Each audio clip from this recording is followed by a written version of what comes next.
Okay, let's start the cooking. Ilalagay ko na ang sibuyas. And then bawang. Ilagay na natin lahat ng at pantayin natin ng golden brown.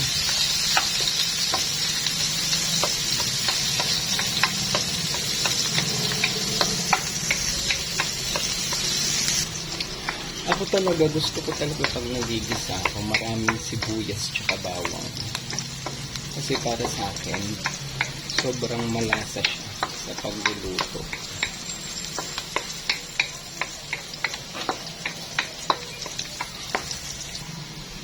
Okay, ngayon devs, ilalagay ko na yung manok bago pa ito masunog na sibuyas at bawang. Ilagay na natin ang manok.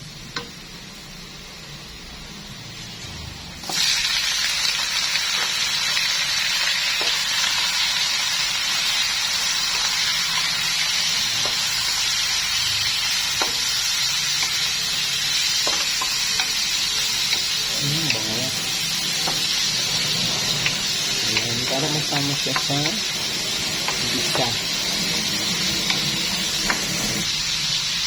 Ilalagay ko na din itong paminta.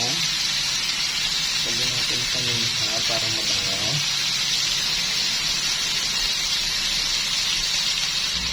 Tapos itong laurel. Lagyan ko din siya ng laurel.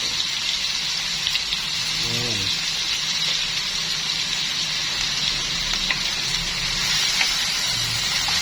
Haluin natin.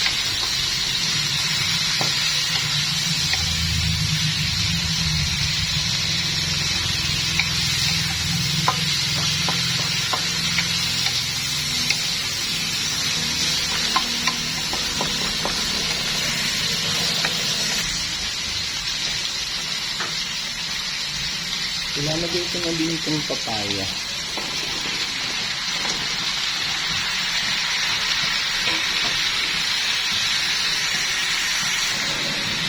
Siyempre, lagyan na natin ng sabaw.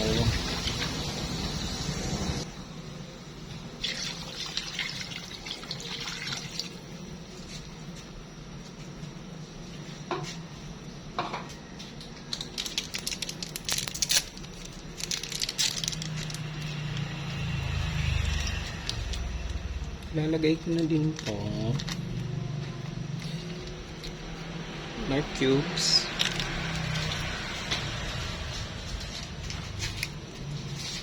Ayan.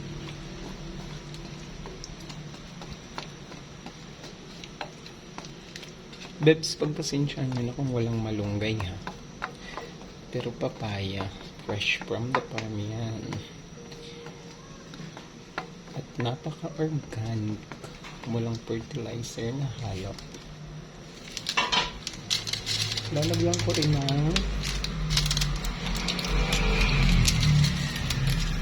seasoning.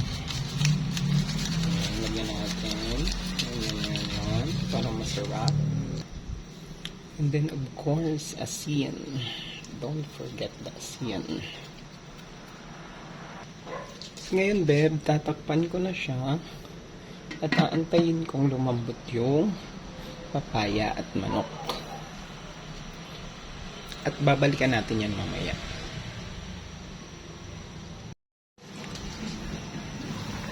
Tcharam! Ayan ang mga ba.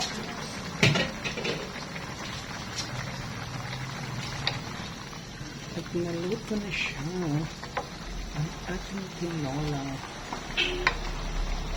Tinola.